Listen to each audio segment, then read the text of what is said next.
요한복음 1장 35절에서 42절에 우리 설교 제목 한번 읽어볼까요? 시작.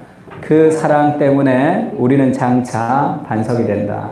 오늘 설교 노트에는 사랑은 우리를 장차 반석이 되게 한다 했는데 엄청 고민했어. 그 사랑 때문에 우리는 장차 반석이 된다 할까? 그 사랑 때문에 고민할까? 근데 다 아무도 지난주 설교 제목 기억하는 사람 있어요?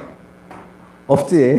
네. 왜 이렇게 고민하는지 모르겠는데 아무거나 해도 다 기억을 못할 텐데 하여튼 엄청 고민했어. 엄청 고민하다가 설교 직전에 바꿨습니다. 그 사랑 때문에 우리는 장차 반석이 된다. 한번 읽어볼까요? 제목 한 번 더 읽어보겠습니다. 시작. 그 사랑 때문에 우리는 장차 반석이 된다. 또 해놓고 나니까 이게 더 좋은 것 같기도 하고 사랑은 우리를 장차 반석이 되게 한다. 네. 요한복음 1장 35절에서 42절입니다. 요한복음 1장 35절, 42절까지인데 한 절씩 읽겠습니다. 제가 먼저 읽을까요? 또 이튿날 요한이 자기 제자 중 두 사람과 함께 섰다가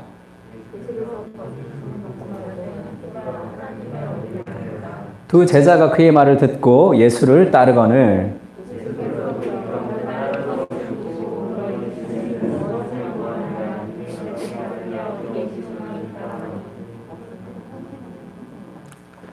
예수께서 이르시되 와서 보라. 그러므로 그들이 가서 계신 데를 보고 그날 함께 거하니 때가 10시쯤 되었더라.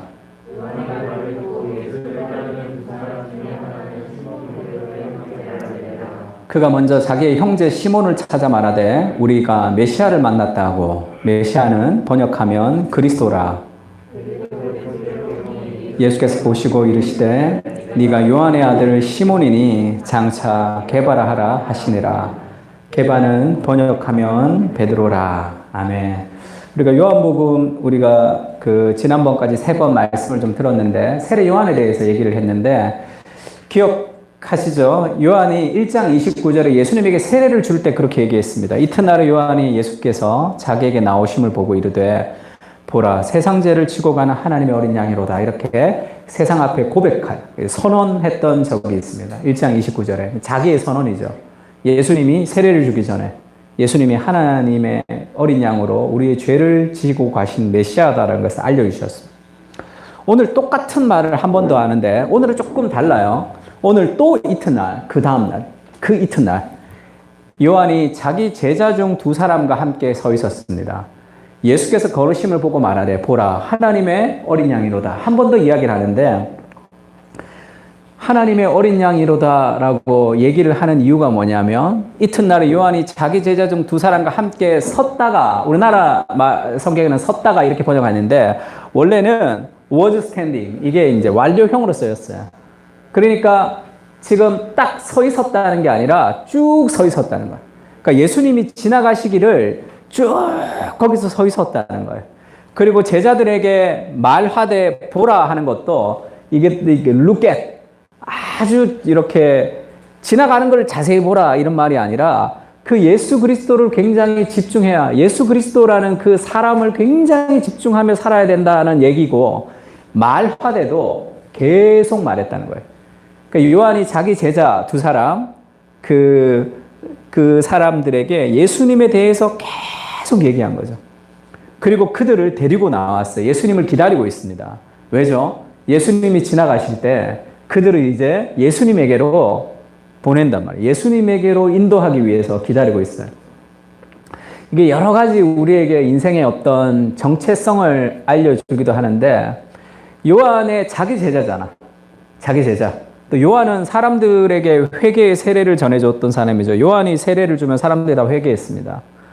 그러니까 어마어마한 능력의 그런 종으로 지금 세상에 등장한 거죠. 그런데 자기 제자들을 자기가 무언가를 하는 게 아니라 자기의 나라, 자기의 기득권을 가지고 자기가 뭔가를 만드는 게 아니라 예수님에게로 자기 사람들을 지금 보내는 거죠. 자기 사람들 예수님에게 보내고 있어요. 요한의 정체성이 그는 흥하여야 하겠고 나는 쇠하여야 하리라. 이게 요한의 어떤 삶의 정체성이죠. 그리고 요한이 자기를 그렇게 얘기합니다. 나는 광야에서 외치는 소리다. 나는 보이스다. 이렇게 얘기해요. 사람들은 자기가 뭔가 인생의 주도권을 가지고 뭔가를 하기를 원해요. 내가 뭔가를 하기를 원해. 내가 주인공이 되기를 원한다고. 왜냐하면 자기가 누구인지를 잘 모르기 때문에 태어나면서. 나는 소리라는 것은 어떤 통로라는 거예요. 통로. 그러니까 하나님이 나를 만드시고 우리 안에 고유한 이 고상섭이라는 사람 나밖에 없잖아요. 세상에. 아무도 흉내낼 수 없는 내가 있다고. 그 하나님이 나에게 하나님의 사랑과 하나님의 광채와 하나님의 은혜를 우리에게 비춰주신다고. 그러면 나라는 사람을 통해서 비출 수 있는 하나님의 무엇이 있는 거죠. 그것을 우리가 비추는 이 통로라는 걸 알아야 돼요. 그때 인생에 어마어마한 자유함이 있습니다. 그 광대하시고 그 무한하신 하나님이 나라는 필터를 통해서 세상 가운데 하나님이 쫙 드러나신단 말이에요. 그래서 우리가 해야 되는 중요한 일들은 나를 부인하는 거예요. 자기를 자꾸 붙들고 있기 때문에 그것이 나가지를 못하죠. 나는 소리다. 소리 그 자체, 소리라는 것은 그냥 보이스잖아요. 소리가 뭐 내용은 딴 거예요. 내용이 있어요. 나는 그것을 전달하는 소리일 뿐이에요. 그때 내 삶 가운데 이루어지는 삶의 그런 풍성함이 있습니다. 그러니까 문화적인 내러티브가 우리가 이제 태어나잖아요. 우리가 태어나고 우리가 살아갈 때 학교에서는 계속 내가 누구인지를 모르니까 내가 누구인지를 알려면 어떻게 교육해요? 남과 비교를 통해서 내가 누구인지를 확인하잖아. 다 그렇죠. 그래서 뭐를 잘하면 아이고 우리 애 이거 잘한다. 그러니까 잘한다는 게 뭐예요? 남보다 잘한다는 거죠. 이거를 더 잘한다. 이걸 더 잘한다. 내가 잘하는데 남들이 다 잘해봐. 그럼 잘하는 게 아니잖아. 그러니까 비교를 통해서 무언가 내가 남보다 더 특출나고 잘하는 것들, 그것을 통해서 자기의 정체성을 세우도록 우리가 교육을 받은 거죠. 하나님 앞에 나의 존재가 가지는 그런 완전한 사랑스러움을 깨달을 때 그 안에 내 안에 있는 고유한 것들이 흘러나오는데 그걸 우리가 그렇게 교육받지 못했어요. 제가 내 인생을 돌아봐도 학교 때 공부를 잘 못했어요. 인생의 의미도 잘 몰랐어요. 그러니까 늘 뭐라 그럴까? 나는 왜 이렇게 멍청하고 나는 잘하는 것도 뭘 잘하는 게 없었어. 그리고 초등학교 때는 발표를 시키면 발표를 못했어요. 부끄러워가지고. 그래서 누가 이제 글자 읽는 거 이렇게 글자 읽으라고 앞으로 이제 와서 이제 고상섭 나와서 글자 읽어 그러면 저는 글자 읽는 그 막대기 들고 그냥 가만히 있었어요. 그러면 선생님이 결국 들어가라 그런다고. 선생님이 나를 막 이렇게 개인적으로 만나서 내 안에 있는 무언가를 끄집어내시는 교사를 내가 만나보지 못했고, 가만히 있으면 부끄러워서 잘 안 읽고, 시간을 끌면, 그럼 선생님이 됐다 들어가라 이렇게 얘기한단 말이에요. 그럼 그렇게 들어가고, 그럼 나 안 시키니까. 그렇게 살았어요. 내가 20살 넘어서 예수님을 만나면서 내가 얼마나 사랑스럽고 가치 있는 존재라는 것을 알았습니다. 그때는 아무것도, 그때 대학도 안 갔고, 고등학교를 졸업해서 그냥 아무것도 내 삶에 특별한 게 없었을 때인데, 그 사랑을 내가 이렇게 공급을 받으면서 내가 정말 가치 있는 존재라는 것을 깨닫고, 나를 통해 하나님이 일하시고 싶어 하는 하나님의 색깔이 있는 거죠. 그거를 드러내면 되는 거예요. 그러니까 그것이 힘들었던 이유는 내가 기존에 갖고 있었던 그 생각이 나를 눌렀던 거죠. 이것도 잘하지 못하고 이것도 잘하지 못하면, 그러니까 뭔가 다 잘해야지만 뭔가가 될 것 같은 그게 아니라 나라는 존재 자체가 하나님의 통로가 된다는 걸 좀 알아야 돼요. 그때 자유예요. 그래서 내 제자들인데 내가 뭐 어떻게 하는 것도 아니고, 지금 예수님께 우리가 인도하는 거, 청지기라 그러죠. 청지기라 그래. 스튜어드십이라 그러고, 청지기가 뭐냐면, 나는 청지기 한문인 줄 알았어요. 지기가 그냥 지킴이 같은 우리말이라 그러더라고요. 청이라는 게 관청이에요, 관청. 그러니까 뭐 어디 마을이나 어느 관청이나 어떤 집이나 그것을 지키는 종을 청지기라 그러죠. 그 집 주인이 아니라 집사 같은 사람들이죠. 집 관리하는. 그래서 우리가 하나님 나라의 청지기라는 것을 알면 내 것이 없잖아. 우리 자식은 내 겁니까? 아니잖아. 하나님이 주신 거잖아. 그래서 하나님께 내가 관리하는 거야. 하나님께, 그러면 내 자식을 내가 어떻게 키워야 될까? 예수님을 잘 믿을 수 있도록 예수님께 인도하는 사람이죠. 그게 목회자를 뭐 하는 사람이에요. 사람들을 예수님께로 인도하는 사람이죠. 나의 권위 아래 누군가를 두는 것이 아니라 그럼 모든 게, 내가 이 직업은 뭐죠? 나 그 직업을 통해서 더 하나님 나라를 더 아름답게 할 수 있는 그 통로로 내가 사용된단 말이에요. 자꾸 자기가 끼게 되면서 자기의 인생의 의미를 자기가 부여하면서 인생은 더 비참해져요. 그래서 그렇지 못한 자기를 향해서 나약하거나 그 다음에 다른 사람 향해서 시기하거나 분노하거나 둘 중에 하나의 삶을 살아갑니다. 그래서 유통하는 삶이라고 예전에 유행했는데 내가 요즘에 찾아봤더니 머리가 이렇게 다 하얘지셨더라고. 장경철 교수님이라고 서울여대 교수님 계세요. 이분이 기쁨을 유통하는 삶, 축복을 유통하는 삶. 제가 젊은 시절 한 20년 전에 굉장히 이렇게 활발하게 책을 쓰셨어요. 요즘 책을 잘 안 쓰시던데. C.S. 루이스 책도 지금 우리가 보고 있는 순전한 기독교도 이분이 번역했어요. 그 서울여대 교목이신데 이분이 그런 얘기를 좀 한번 하셨어요. 자기는 유통업자라는 걸 깨달았다는 거예요. 왜냐하면 서울대도 나오셨지만 서울대 가보니까 너무 공부 잘하는 애들이 많고 너무 똑똑한 사람도 많고 열등감에 휘말렸다는 거예요. 그러다가 복음을 깨닫고 자기가 나는 남보다 잘하는 게 잘 없구나 그런 생각을 했고 사실 남보다 잘하는 게 있는 사람들은 늘 열등감 가운데 살 수밖에 없어요. 다 남보다 잘하는 게 아니니까. 그래서 이분이 복음을 깨닫고 자유하게 된 것 중에 하나가 자기가 유통하는 사람이라는 것을 알았다는 거예요. 그게 무슨 얘기냐면 누군가가 잘하는 사람 보면 막 시기가 나고 막 질투가 나고 막 힘들었대요. 옛날에는. 근데 지금은 잘하는 사람을 보면 야, 너 그거 너무 잘한다. 너무 잘한다. 막 박수 쳐준다는 거야. 그러면서 그거 내가 좀 딴 데서 얘기 좀 할게. 이렇게. 그러니까 그 사람 잘하는 걸 받아서 딴 데서 얘기해. 야, 너 너무 웃긴다. 너무 재밌다. 그럼 그 재밌는 얘기 내가 딴 데서 얘기 좀 할게. 그래서 딴 데서 얘기하면 사람들이 막 즐거워하더라는 거예요. 그리고 너무 잘하는 거, 너무 은혜로운 거. 야, 어떻게 네가 그런 걸 깨달았냐. 그거 내가 좀 어디 좀 써먹을게. 그렇게 해서 박수 쳐주고 그거 가지고 딴 데서 얘기하면 사람들이 또 은혜를 받는다는 거예요. 책도 마찬가지죠. 책도 내가 혼자 있었으면 도무지 깨달을 수 없는 것도 C.S. 루이스 같은 사람이 이미 다 써놨잖아. 그럼 그 좋은 걸 내가 보고 그 좋은 거 그냥 옮기는 거죠. 다른 사람한테. 그럼 그 사람이 은혜를 받기도 하고 그 사람이 되기도 하고. 그러니까 야, 내가 뭘 안 해도 되는구나. 잘하는 사람 옆에서 그냥 듣고 야, 잘한다. 야, 잘한다. 야, 너무 잘한다. 그러니까 사람들이 자기를 다 좋아하죠. 다 자기 잘한다 그러니까. 그 얘기를 더 많이 해줘요. 그걸 듣고 또 얘기하고 책 보고 그걸 얘기하고 새롭게 만들어내야 되고 뭘 해야 되고라는 그런 모든 압박에서 자기가 자유하게 됐다. 자기가 유통하는 사람이라는 걸 알았다는 거예요. 그러면서 내가 이런 사람들 많은 것들을 유통하면서 내가 돌아보니 그것이 내 안에 통과가 되면서 내가 더 예수님을 닮아가는 하나님의 빛깔에 물들어갔다. 그렇게 표현을 한번 하시는 거 제가 들었습니다. 그것이 우리의 정체성이죠.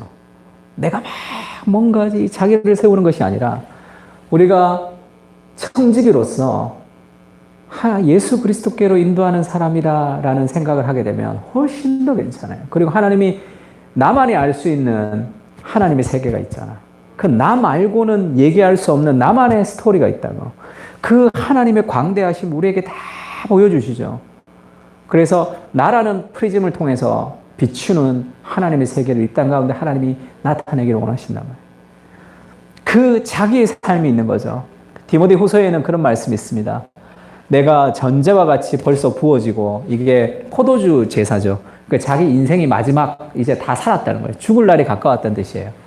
나의 떠날 시각이 가까웠더라. 죽음을 앞둔 바울이 그렇게 얘기하죠. 나는 선한 싸움을 싸우고 나의 달려갈 길을 마치고 믿음을 지켰다. 이렇게 얘기합니다. 이제 후로는 나를 위하여 의의 면류관이 예비되어 있는데 나뿐 아니라 주의 나타나심을 사모하는 모든 자에게 다 하나님이 예비하셨다. 이렇게 얘기해요. 인생에서 자기의 달려갈 길이 있다. 이렇게 얘기합니다. 인생에선 내가 달려야 할 나의 레이스가 있는 거예요. 누구와 경쟁하는 게 아니라 내가 달려야 할 내 길이 있어요. 그거를 달리면 돼. 그거를 믿음으로 완주하는 거죠. 그것이 하나님 우리에게 주신 사명입니다. 세상이 우리에게 주는 많은 메시지들을 좀 버려야 돼요. 하나님이 나를 통해서 비추고 싶어하는 하나님의 역사가 있잖아. 나만이 알 수 있는, 내가 경험한. 그래서 하나님의 그런 위대하심을 하나님이 나한테 보여주신단 말이에요. 그거를 내가 전달하면 되죠.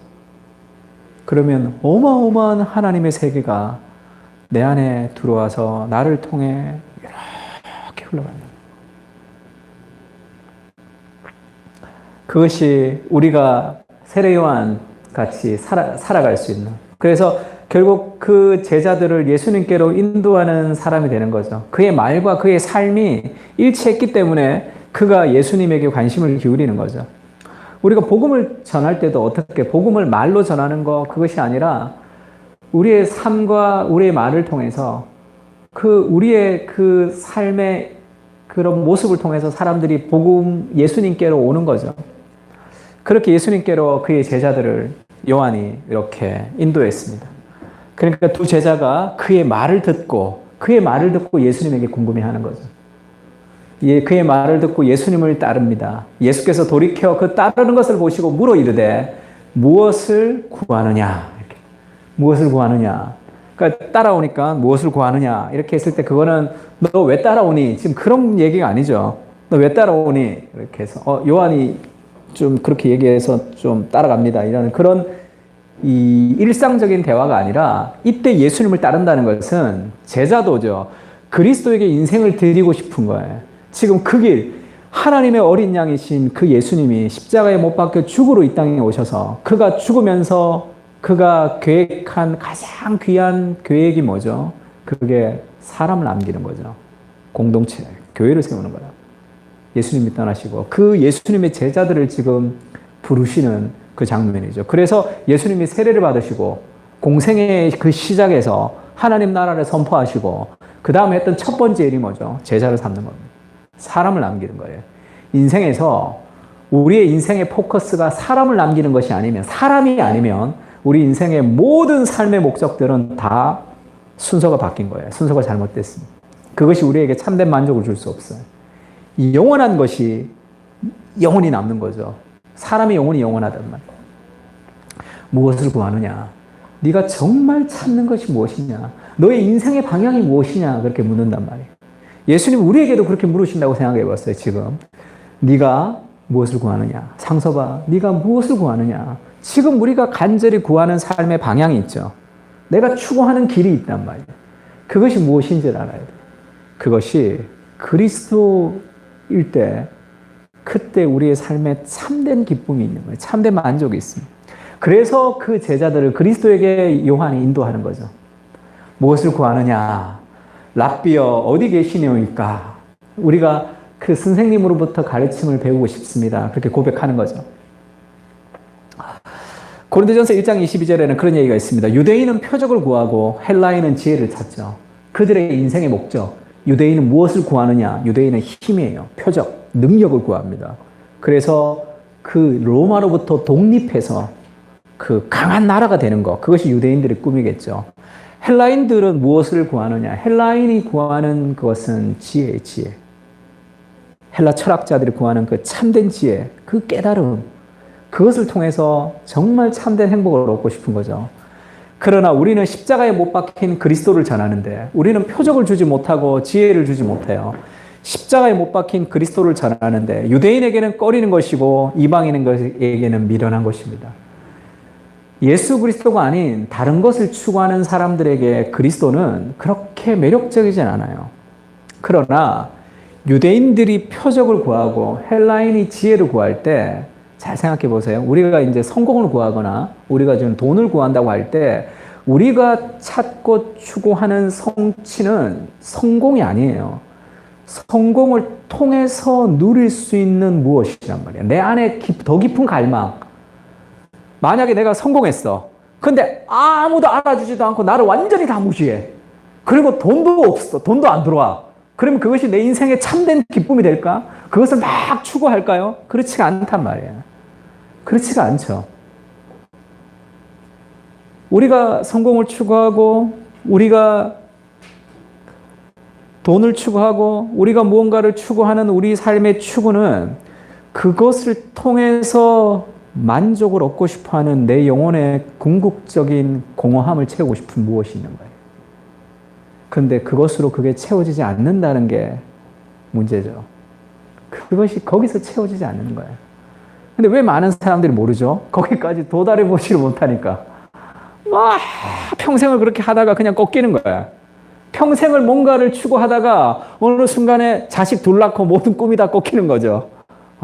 이제 내 꿈은 없고 애들을 위해서, 분유값 위해서 그냥 열심히 직장생활 해야 되겠다. 이렇게 꺾인단 말이에요. 그러면서 이루고 싶은 꿈을 자식들에게 이제 대리시켜야 되니까 잡죠, 애들을. 능력주의에 더 많은 능력을 기울이기 위해서 사람들을 다 몰아가기 때문에 사회가 지금 이렇게 아주 삭막하고 각박한 사회가 되어가고 있는 거죠. 오직 부르심을 받은 자에게는 유대인이나 헬라에게나 그리스도는 하나님의 능력이요 하나님의 지혜니라. 이게 무슨 얘기냐면 유대인이 표적 능력을 구하는데 너희가 능력을 구하는 것을 통해서 얻고 싶어하는 궁극적인 그것이 그리스도에게 있다. 참된 능력. 그것이 너희가 정말로 추구하는 그 참된 능력이 그리스도 안에 있는 거라는 거예요. 그들이 추구하는 참된 지혜, 그것이 그리스도 안에 있다는 거죠.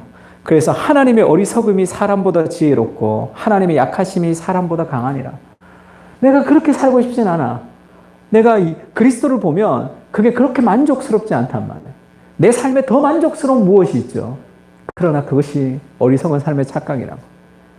정말 내가 찾고 싶어하는 궁극적인 무엇, 그것이 복음 안에 있다는 거예요. 그것을 누리면서 내가 추구하고 싶어하는 그 모든 것들은 의미를 상실해요. 더 큰 의미를 상실한다고. 그러나 더 크게 그 역사를 이룰 수도 있습니다.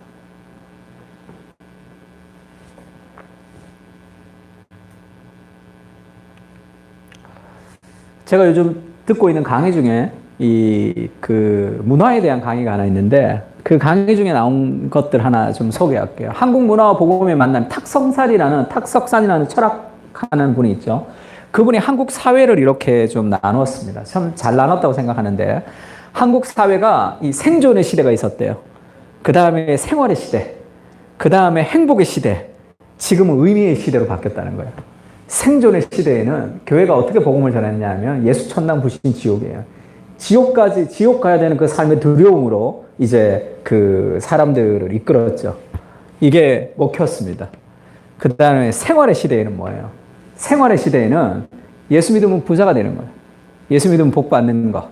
그것이 그들의 삶에 어떤 영혼의 만족을 주는 거죠. 그것이 참된 복음이라고는 할 수 없지만, 그 다음에 행복의 시대예요. 행복의 시대는 개인의 가치관이 막 개개인의 개별성, 개성이 막 드러나는 시대죠. 그래서 뭐 아직 맞춤 전도, 사람들에게 맞춰가지고 뭐 간호사를 위한 전도, 그 다음에 뭐 챔피언, 뭐 50대 가장을 위한 전도, 그런 맞춤 전도 시대가 있었습니다. 그리고 뭐 고구마 전도 뭐 이런 것도 있었죠. 뭐 찔러봐라 뭐 이렇게. 그렇게 해서 막 전도도 이제는 막 재밌게 뭐 익은 고구마, 안 익은 고구마. 예수 안 믿는 사람이 들으면 얼마나 기분 나쁘겠어. 안 익은 고구마는 한번 찔러보고 뭐 예수 믿으십니? 이러고 뭐 십니? 뭐 이런 게 있었어요. 그 개성을 존중하는 것 같이. 그러니까 맞춤 전도, 지금은 맞춤 전도도 다 힘을 잃었죠. 뭐 고구마 전도 이런 것은 굉장히 유치해졌습니다. 왜 그러냐면 지금의 시대는 사람들이 의미를 추구하는 시대가 됐어요. 근데 오늘날의 교회가 지금 복음 전도가 잘 안 되는 이유는 사람들이 추구하는 문화적 의미를 주질 못하는 거죠. 참된 인생의 의미를 주지를 못한단 말이에요. 여전히 여기에 머물러 있는 거죠. 이런 전도와 이런 시대가 복음의 한쪽 면을 강조했을 뿐이지만 그것이 이 시대와 맞았어. 그래서 교회는 부흥했습니다. 근데 지금의 시대는 사람들은 돈보다 더 귀한 가치를 쫓아요. 내 인생의 의미입니다. 그래서 많은 젊은 사람들은 오로지 몰빵하는 모든 것이 뭐죠? 직업. 일을 통해서 뭔가를 성취해보고 싶은 거란 말이에요. 그래서 이 구글 같은 그런 어떤 모델을 만들어 놓고 그렇게 일하고 싶어하는 상위 1%가 되기 위해서 그렇게 몰입을 하는 거죠. 그것이 참된 만족을 줄 수 없을 뿐더러 참된 인생의 의미는 거기에서 찾을 수는 없는 거예요. 근데 지금 이 성경에서 말하는 복음은 정말 참된 의미를 주는 거죠. 네가 무엇을 구하느냐. 그 네 인생의 정말로 궁극적인 삶의 목마름, 우리가 채우고 싶지만 채울 수 없었던 그 무엇을 그리스도가 채워주는 거죠. 그래서 지금 그리스도께 가고 그의 전 인생을 그리스도께 헌신하며 살아가는 사람들의 얘기들이 쭉 나온단 말이에요. 그러니까 우리도 전도를 어떻게 해야 되죠? 전도 예수 믿으십니? 뭐 이렇게 막 찔러야 돼? 내 인생의 참된 만족이. 내 인생에서 만난 그 복음의 감격이 있는 거죠. 내가 지금 무엇을 하든, 내가 어떤 삶을 살든, 내 삶의 형편과 환경에 상관없이 내 삶에 주어지는 완전한 삶의 정체감, 그 끝없는 하나님의 사랑이 우리에게 주시는 그 완전한 만족, 그것이 우리를 이끌어가는, 우리의 결핍이 아니라 그 복음의 만족이 우리를 이끌어가는 거죠. 그때 사람들은 우리의 삶의 이유를 묻는 거죠. 우리의 삶의 기쁨의 이유를 묻는 거죠. 우리의 삶의 용서의 이유들을 묻습니다. 그 참된 인생의 의미들을 발견할 때 우리가 그 인생의 의미를 걸고 복음을 전할 수도 있는 거죠. 예수님이 그렇게 얘기합니다. 와서 보라. 이렇게. 얼마나 멋있는 얘기예요. 진리가 주는 삶의 자유함. 어떻게 해야 됩니까? 와서 보라는 거죠. 네가 무엇을 찾느냐? 내 인생의 정말 궁극적인 삶의 갈망이 이거 해봐라, 이거 해봐라가 아니야. 와서 보라. 그 인격과 인격이 만날 때 해결되는 그 그리스도의 선언이죠. 얼마나 멋있는 선언이에요. 와서 봐라.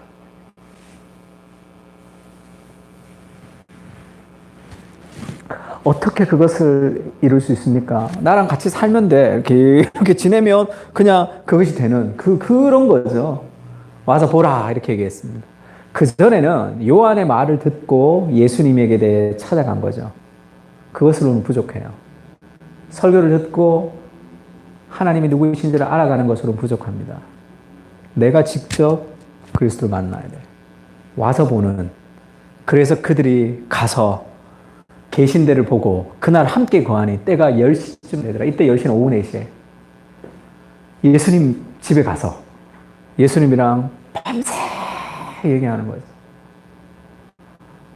예수님의 제자가 된다는 게 무슨 말입니까? 뭐 전도의 이론과 실제 뭐 그런 걸 배우는 게 아니라고요. 이에 12를 세우셨으니 이는 자기와 함께 있게 하시고, 같이 한번 읽을까요? 3장 14절 시작. 이에 12를 세우셨으니 이는 자기와 함께 있게 하시고 또 보내사 전도도 하며 귀신을 내쫓는 권능도 가지게 하려 하심이로라. 예수님의 제자가 되는 것, 삶이 정말 변화되는 거룩한 그리스도의 사람으로 닮아가려면 한 가지만 하면 돼요. 그리스도와 함께 있으면 됩니다. 우리가 하나님의 말씀을 읽고 말씀을 통해서 하나님을 누리고 기도함으로, 지난주에 기도 얘기했죠. 부활의 능력을, 예수님 부활하신 걸 아는 거 좋아요. 예수님 부활하신 걸 믿는 거 좋습니까? 그럼 뭐해? 부활의 능력이 내 삶에 나타나지가 않는데, 조금만 힘들면 벌벌 떨면서 그 어떤 능력도 나타나지 않으면 그거는 부활을 알고 믿는 것이 무슨 소용이 있어요? 부활의 능력이 내 삶 가운데 이루어지려면 그것은 기도예요, 기도. 정기적인 기도를 통해 그 하나님의 그 부활이 내 속에 스며들어야 된단 말이에요. 그때 그게 나오는 거죠. 누군가가 너무 미워, 너무 싫어.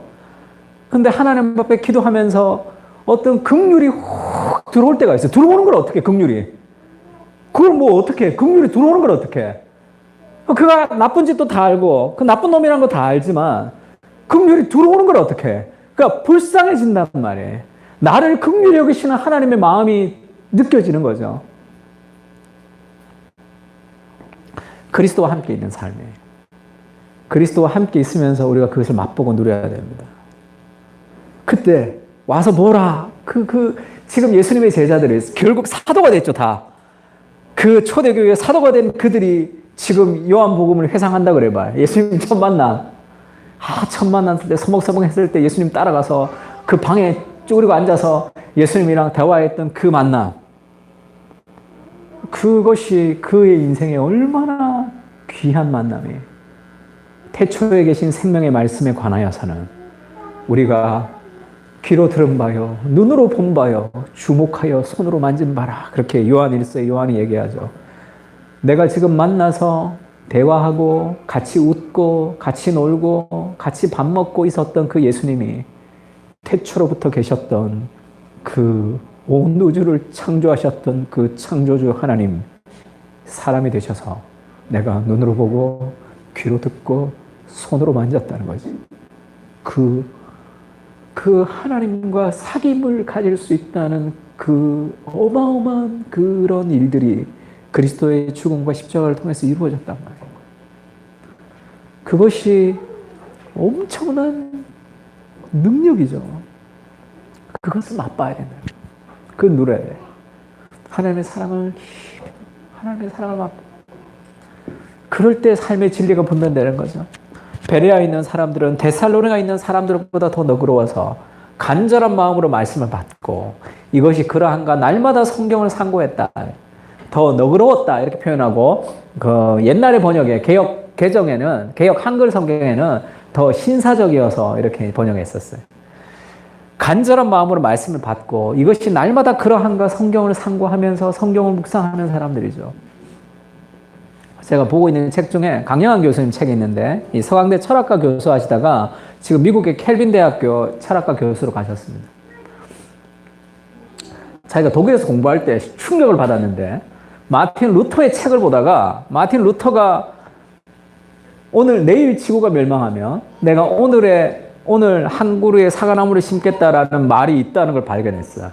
그리고 독일에서는 마틴 루터 탄생일이나 그럴 때 사과나무를 심어요. 루터 기념한다고. 근데 자기만 스피노자가 얘기했다는 걸로 알고 있다는 거야. 우리나라 사람들만 그렇게 알고 있어요. 독일에 가면 다 마틴 루터가 했다는 얘기로 알고 있는데 나는 왜 이게 스피노자가 얘기한 걸로 알고 있지 생각한 거야. 그러면서 왜 한국 사람들은 다 그렇게 알고 있을까라는 거죠. 왜 다 그렇게 알고 있을까요? 1차 자료를 안 봐서 그런 거죠. 누구 얘기를 듣고 1차 자료를 안 봐서 그냥 다 그런 거야. 다 그러려니. 그것도 마틴 루터가 어떤 구절에서 그런 얘기 했는지 1차 자료는 나타나진 않았어요. 아직까지. 어떤 독일의 목사님이 편지에 마틴 루터의 글이라라고 이제 따옴표로 남겼던 것이 이제 남아있을 뿐입니다. 지금은. 정말 루터가 했는지 안 했는지 논란이 좀 있지만 그게 그러니까 성경을 묵상하면서 우리가 깨닫는 대변형이 뭐죠? 이제까지 내가 배워왔던, 이제까지 내가 생각했던, 이제까지 내가 사고했던 이 모든 가치관이 다 바뀐다. 혁명적으로 바뀌는 거죠. 내 인생에 대해서 나의 이 존재 자체로 그리스도께 얼마나 사랑받는 존재인지에 대한 그 어마어마한 사랑이 우리에게 부어지면서 우리의 삶의 인생을 보는 모든 것이 다 바뀝니다. 그게 하나님의 말씀을 묵상하면서 오는 삶의 대변형이죠. 그것을 통해서 세상을 보면 세상에서 우리가 가르쳤던 모든 것들 중에 우리가 받아야 될 것, 우리가 버려야 될 것, 우리가 도전해야 될 것이 다 있단 말이에요. 기도도 마찬가지죠. 세상이 주는 메시지와는 전혀 다른 하나님의 음성, 그게 진리잖아요. 그래서 흔들리지 않는 삶을 살아간단 말이에요. 자기와 함께 있는 거. 와서 보라. 그 시간이 좀 필요해요. 우리도 지금 매일 기도한다는 얘기를 들었는데 좋습니다. 습관이 돼, 습관. 이 거룩한 습관을 통해서 우리가 더 하나님을 만나가는 거죠. 입맛을 바꿀 때도 하루아침에 바꾸는 게 어디 있어. 그렇게 안 돼요. 근데 자꾸 먹다 보면 바뀝니다. 좀 힘들어도 괜찮아요. 우리가 막 감정적으로 너무 좋아서 막 기도만 하면 너무 좋고 막 그런 사람이 어디 있어. 그거는 나중 단계예요. 나중 단계. 제가 교회를 개척하고 성경 통독을 시키려고 맥체인 성경 읽기를 매일 해설해서 한 달에 한 권씩 만들어서 4년을 했죠. 하면서 늘 그런 생각 들었어요. 내가 이걸 왜 했을까? 내가 이걸 왜 시작했을까? 1년이 끝날 때 1년 하고 끝낼까? 이렇게 생각했어요. 근데 이게 또 1년 하고 끝내는 건 좀 그렇잖아. 하나만 했으니까. 신약을 다 한 것도 아니고 신약만 다 하자. 2년 했어요. 2년째도 늘 불평했어. 이걸 왜 시작해가지고 내가 이렇게. 3년째도 3년하고 딱 끝낼까? 4년째에서 전체 한 번 했죠. 전체를 다 한 번 했는데 어떤 날은 31일 있는 날은 30일까지 있는 줄 알았는데 그 새벽에 다 작성했어. 31일이 또 있어. 화가 막 나는 거야. 30일 끝나는데 31일 또 있는 거야. 그러면 짜증이 막 나면서 성경 묵상하는 거죠. 하나님이 우리에게 뭐. 그것이 다 끝나고 나서 돌아보면 내 인생에 많은 은혜를 하나님 주셨어요. 그래도 괜찮아. 이번에도 고난주간, 부활주간 했죠. 부활주간 영상을 찍으면서 그렇게 생각했어요. 고난주간만 할 걸. 한 주만 할 걸.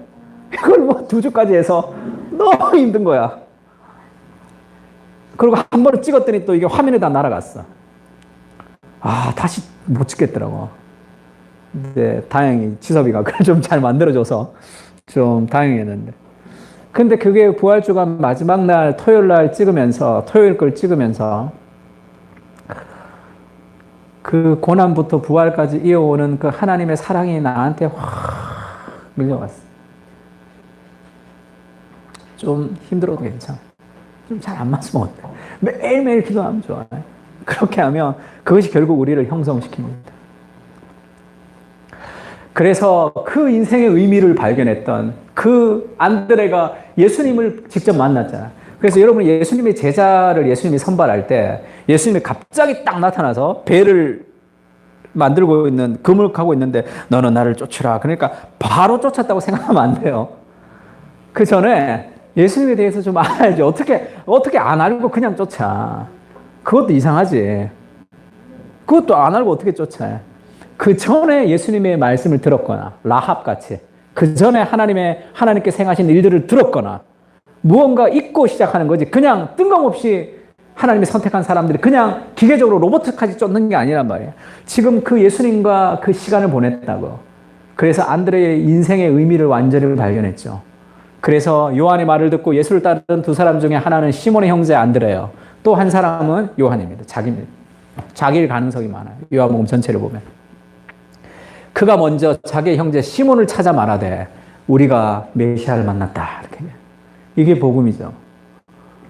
하나님의 나라가 지금 시작이 되었다. 내 인생의 참된 의미를 발견했다. 그러면서 이 베드로에게 가서 얘기하죠. 메시아는 번역하면 그리스도라. 우리가 정말로 기다렸던 그 하나님의 나라. 우리가 그렇게 평생 기다렸던 그 메시아를 내가 만났다는 거지. 하나님을 만나게 되면 우리 마음에 하나님을 만날 때까지 알 수 없었던 내 마음에 갈망이 있다는 걸 압니다. 이거였구나. 내가 정말로 찾던 게 이거였구나라는 걸 알게 되는 거죠. 그전에는 내가 갈망이 있는지도 잘 모를 때가 있어요. 데리고 예수께 왔습니다. 예수께서 보시고 이르되 네가 요한의 아들 시몬이니 장차 게바라 하라 하시니라. 게바는 번역하면 베드로라. 그렇게 해서 이 베드로는 예수님이 지어준 이름이에요. 이 베드로는 반석이라는 뜻입니다. 교회의 기둥이 되는 거죠. 이걸 우리가 잘못 생각하면 어떻게 생각하냐면 베드로가 아주 시골뜨기야. 시골뜨기고 베드로가 겉으로 보기에는 정말 아무것도 아닌 사람인데 그 사람 안에 어마어마한 가치가 있었어. 그걸 예수님이 꿰뚫어보고 너는 장차 계보가 될 것이다 라고 생각을 했다면 그거는 성경을 조금 오해하고 있는 거예요.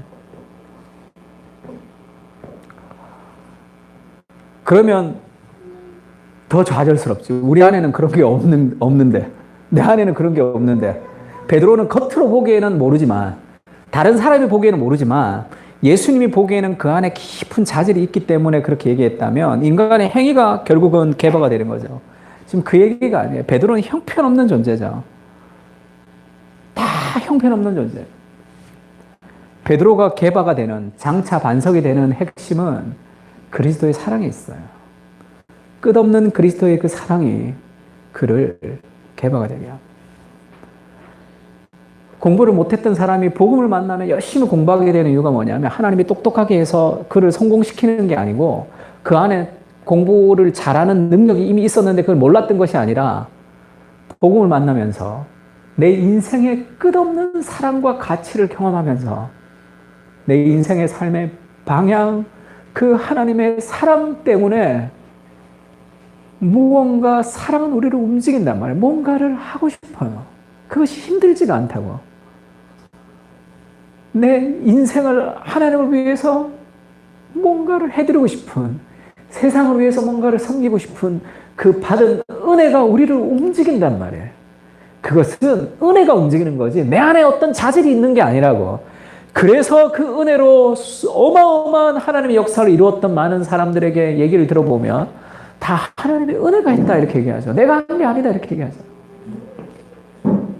우리 아내가 어제 그 성경 그 바울 서신을 읽으면서 그렇게 얘기하더라고요. 사도행전 읽으면서 여보 바울은 정말 대단하다. 바울이 정말 대단하다. 그런 얘기 막 하더라고요.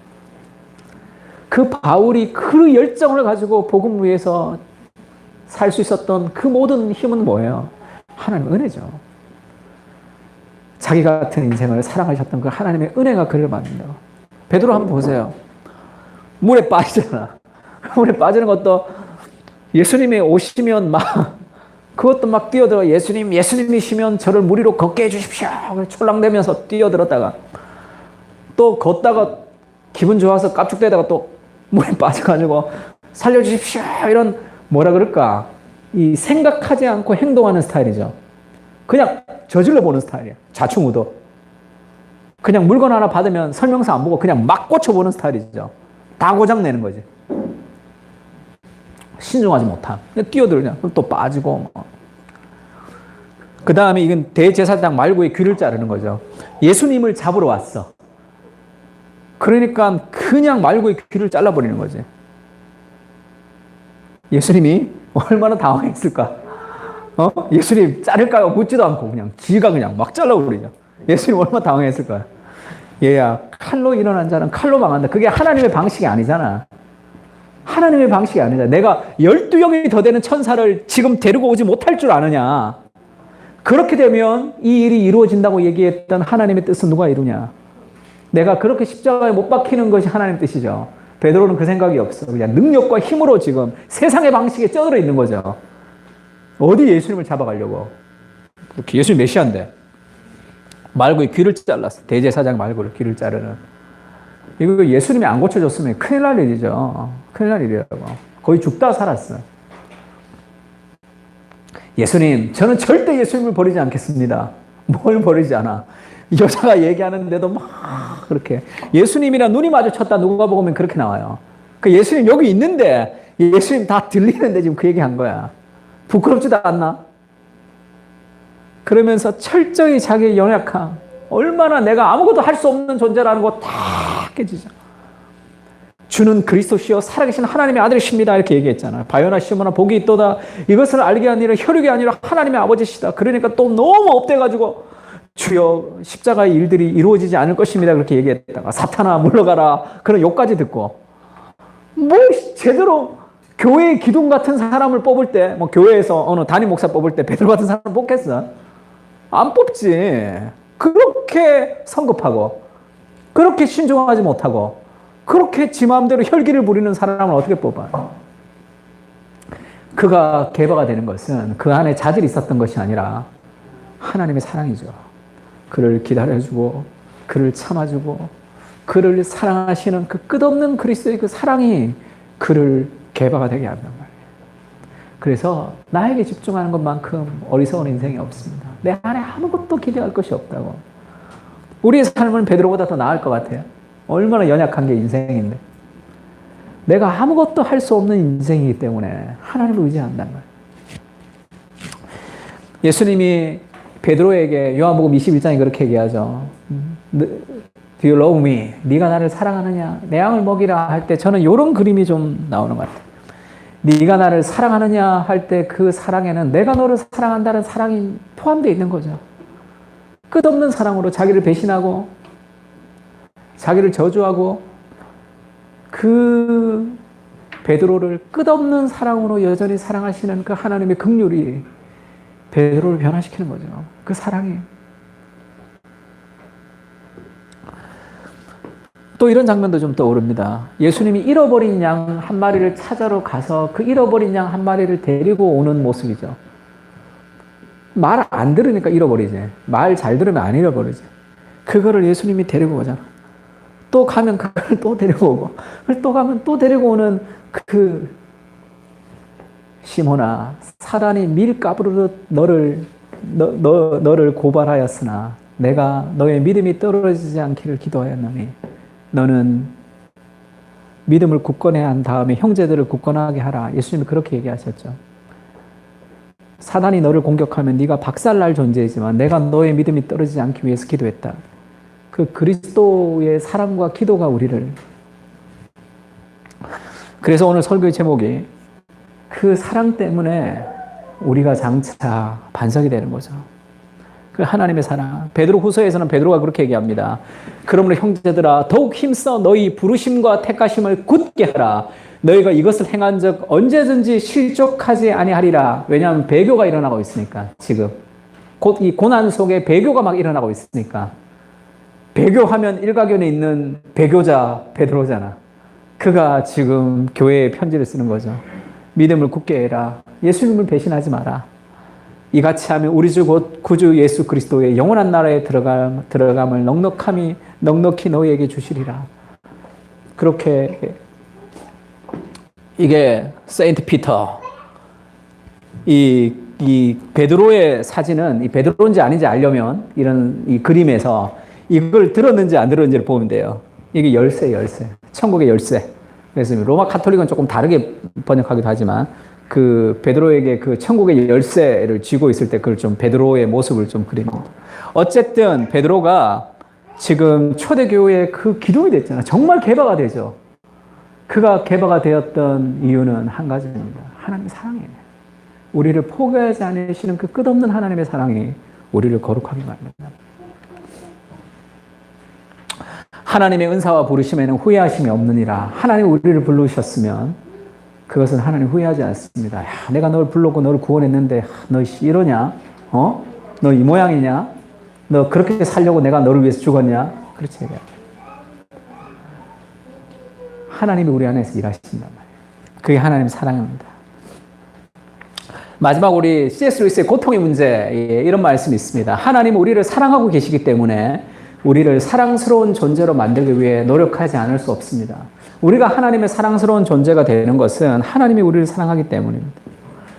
마지막으로 우리 그 C.S. 루이스 고통의 문제 제가 좀 나눠줬는데 꼭 한번 같이 한번 좀 보세요. C.S. 루이스의 고통의 문제에서 하나님의 선하심에 대해서 C.S. 루이스가 이렇게 썼습니다.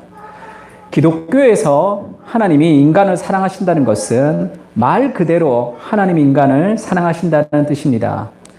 우리에게 무관심한 나머지 마음이 없이 사심 없이 우리의 복지에 신경을 쓰신다는 뜻이 아니라 두렵고도 놀라우며 참된 의미에서 우리를 사랑의 대상으로 삼으셨다는 것입니다. 여러분은 사랑의 하나님을 만나고 싶어 했습니다. 그 하나님이 여기 계십니다. 꾸벅꾸벅 졸면서 여러분이 그 나름대로 행복해지기를 바라는 연로한 할아버지의 인자함이 아니라 손님 대접에 책임감을 느끼는 집주인의 배려로서가 아니라 소멸하는 불로서 세상을 창조해낸 사랑으로서 작품을 향한 화가의 사랑처럼 집요하고 자식을 향한 아버지의 사랑처럼 신중하고 숭고하며 남녀의 사랑처럼 질투할 뿐 아니라 꺾일 줄 모르는 철두철미한 사랑으로 여기 계십니다. 어떻게 이런 일이 가능한지 저는 잘 모르겠습니다. 피조물이, 더욱이 우리 같은 피조물이 창조주의 창조자의 눈에 그토록 엄청난 가치를 지니는 이유를 인간의 이성으로는 설명할 길이 없습니다. 이 부담스러운 영광은 우리가 감히 받을 자격이 없지만 그러나 하나님이 우리를 사랑하신다는 사실은 의문의 여지 없이 확실해 보입니다. 감정을 초월하신 분이 마치 열정에 휘말린 듯 말씀하시며 만복의 근원이신 그분이 마치 무언가 부족한 것처럼 갈망하면서 말씀하십니다. 우리를 만드신 주된 목적은 우리로 하여금 하나님을 사랑하게 하려는 데 있는 것이 아니라 하나님이 우리를 사랑하심으로써 우리를 그의 사랑으로 아주 기쁘게 머물 수 있는 대상으로 만드시려는 데 있습니다. 그래서 하나님의 사랑은 우리를 변화시킵니다. 하나님은 우리를 사랑하고 계시기 때문에 우리를 사랑스러운 존재로 만들기 위해 노력하지 않을 수 없기 때문입니다. 원래 번역에서 제가 조금 고치긴 했는데, 하나님 우리를 사랑하신다고 할 때 그것은 꾸벅꾸벅 졸면서 우리를 나름대로 행복해지길 원하는 그런 할아버지의 인자함 정도가 아니고, 손님을 대접해야 된다는 부담감에 손님을 대접하는 그런 집주인의 배려가 아니고, 소멸하는 불, 세상을 창조해낸 사랑, 작품을 향한 화가의 사랑처럼 집요하고 신중하고 순교하고 남녀의 사랑처럼 질투할 뿐 아니라 꺾을 줄 모르는 철들철미한 사랑으로 지금 우리를 사랑하고 계시는 그런 열정의 하나님을 좀, 그 사랑이 지금도 우리에게 흐르고 있다는 것을 우리가 좀 깨달아야 됩니다. 멋있는 표현이죠. 감정을 초월하신 분이 마치 감정에 휘말린 것처럼 우리에게 막 열정을 다하시죠. 만복의 근원이신 하나님이 뭔가 부족한 것처럼 우리를 향해서 그렇게 갈구하십니다. 어거스틴도 그렇게 얘기했어요. 하나님, 도대체 내가 뭔데 내가 하나님을 사랑하게 하시고 하나님을 사랑하지 않을 때 그토록 저주하시는, 왜 그렇게 나를 사랑하시는지 잘 모르겠다. 그렇게 고백하는. 그래서 그런 열정으로 우리를 사랑하시는 그 하나님의 십자가의 죽음을 통한 그 열정을 우리가 확인하는 거죠. 그러면 우리가 확신할 수 있다고. 그 사랑은 쉬지 않습니다. 우리를 너무나 사랑하시기 때문에 우리를 그냥 이 모습 그대로 두고 싶지 않단 말이에요. 더 사랑스러운 존재가 되기 위해서 그분이 일하시고 있는 거죠. 그것을 맛보고 그것을 누리고 거기에 우리의 삶을 드릴 때 우리가 장차 개방이 된단 말이에요. 기도합시다. 찬양 같이 할까요? 찬양과 같이 기도했으면 좋겠는데, 아버지의 사랑을 내가 노래해, 아버지의 은혜 내가 노래해. 우리 같이 한번 찬양하고 한번 기도했으면 좋겠습니다.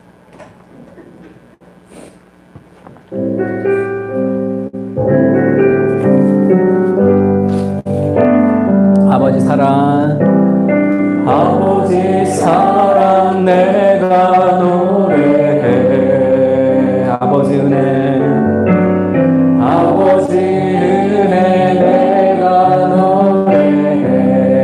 그 사랑, 변함없으신, 거짓 없으신, 성실하신 그 사랑, 상한갈 때 꺾지 않으시는,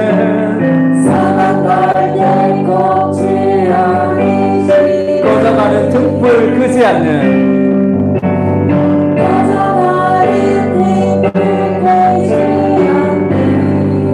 그 사랑, 변함없으신, 거짓 없으신, 성실하신 그 사랑,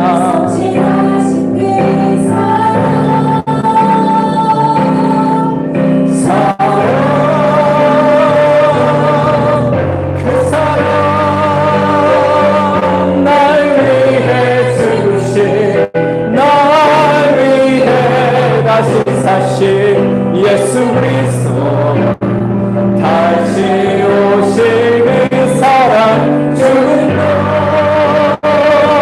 생명도 천사도 하늘에 없던 권세도 끊을 수 없는 영원한 그 사랑의 예수,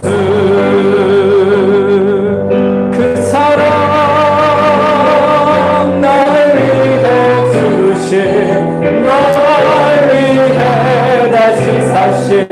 예수 그리스도 다시 오실 그 사랑, 죽음도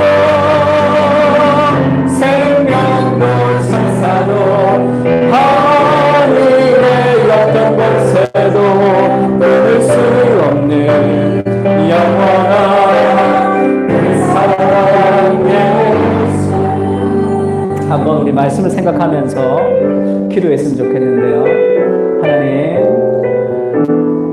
우리 인생의 참된 갈망이 되시는 예수님, 그 그리스도를 더 깊이 인격적으로 맛볼 수 있도록 주님 도와주시고, 하나님의 그 사랑으로 우리는 장차 반석이 될 것입니다. 내가 나의 능력, 나의 실력, 나의 무엇에 집중하면서 낙심하고만 실망하는 거짓된 정체성이 아니라 하나님의 사랑이 나는 참된 정체성에 우리의 가치를 두며 살아갈 수 있도록 하나님의 사랑으로 우리는 승리하게 될 것이고 하나님의 사랑으로 우리는 변화될 것입니다. 그 변하지 않는 그 사랑이 지금 우리에게 있는 거죠. 누리고 맛보고 살아갈 수 있게 해달라고 같이 한번 기도했으면 좋겠어요. 기도하겠습니다.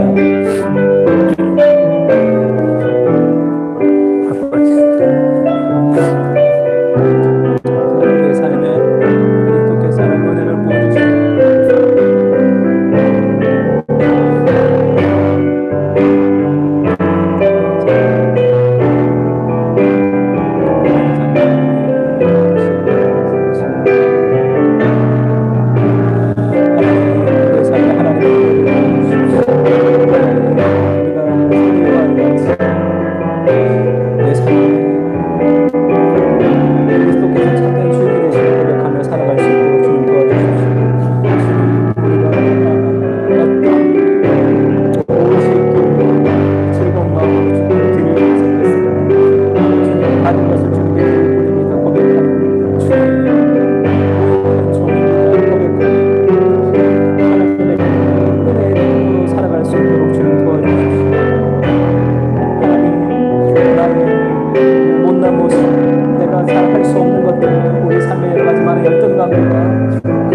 가지고 우리가 살아갈 때가 많았습니다.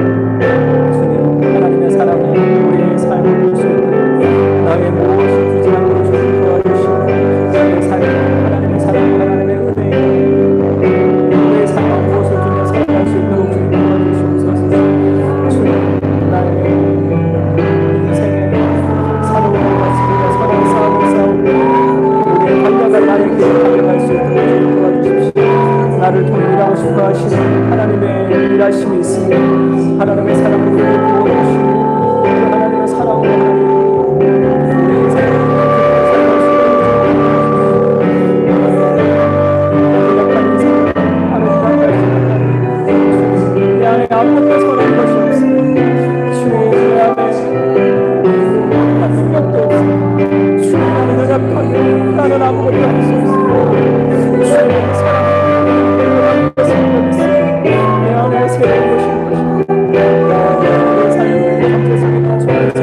하나님 감사합니다.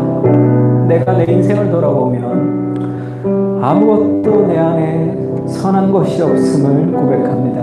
주님, 여러 가지로 포장하고 싶고 내가 무언가 내 안에 무언 것이 있는 것처럼 노력하고 애쓰고 살아가지만 내 삶의 연약함을 만날 때가 많습니다. 주님, 세상에 주는 삶의 메시지에 우리가 치이며 살아가지 않게 주님 도와주십시오. 나의 무엇이 우리를 장차 반석이 되게 하는 것이 아니라 지금도 끝없이 나를 사랑하시는 하나님의 사랑이 우리를 장차 반석이 되게 하는 것을 신뢰하며 그 사랑의 확신을 가지고 살아갈 수 있도록, 그 사랑을 맛볼 수 있도록, 누릴 수 있도록 주님 우리를 붙들어 주십시오. 꾸벅꾸벅 졸면서 우리를 행복해지기를 바라는 그런 연로한 할아버지의 연로함이 아니라 손님 대접에 책임감을 느끼는 집주인에서의 배려가 아니라 소멸하는 불로서 세상을 창조해낸 사랑으로 작품을 향한 화가의 사랑처럼 지경하며 자식을 향한 아버지의 사랑처럼 신중하고 순고하며 남녀의 사랑처럼 질투할 뿐 아니라 꺾일 줄 모르는 철두철미한 사랑으로 하나님이 지금도 여기서 우리를 사랑하고 계신 것을 기억하며 누릴 수 있도록 감정을 초월하신 분이 열정의 힘을 우리를 사랑하시고 만복에 그러신 하나님이 무언가 부족한 것처럼 끝없는 우리의 사랑을 갈망하시는 그 하나님의 열정의 하나님을 우리가 경험하며 살아갈 수 있도록 주님, 나는 무엇이며 내 힘은 무엇이간데 이런 사랑을 우리가 받으며 살아가는 것입니까? 주님, 나는 무엇이며 내 힘은 무엇이간데 주님의 이런 사랑을 우리에게 부어주십니까? 감당할 수 없는 주님의 사랑을 기억하고 살아갈 수 있도록 주님 도와주시고 그 사랑이 반드시 우리의 인생을 아름답게 할 것임을 신뢰하며 살아갈 수 있도록 우리에게 은혜를 부어주십시오.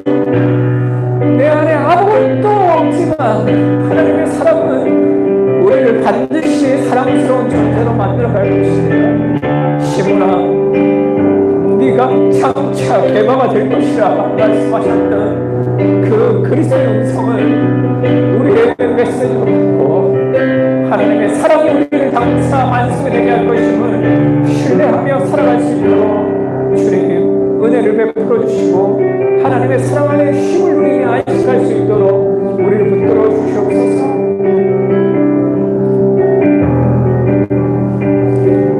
여호와는 내게 복을 주시고 너를 지키시기를 원하며 여호와는 그의 얼굴을 내게 비추사 은혜 베푸시기를 원하며 여호와는 그 얼굴을 내게로 향하여 드사 평강 주시기를 원하노라. 이제는 우리 주 예수 그리스도의 은혜와 하나님의 사랑과 성령님의 교통하심이 우리를 끝없는 사랑으로 사랑하시고 그 사랑으로 반드시 우리를 반석으로 변화시키실 그 예수 그리스도의 사랑을 믿고 그 은혜에 확신을 가지고 살아가기를 다짐하고 돌아가는 사랑하는 하나님의 백성들 머리에 이제로부터 영원까지 함께 계실지어다. 아멘.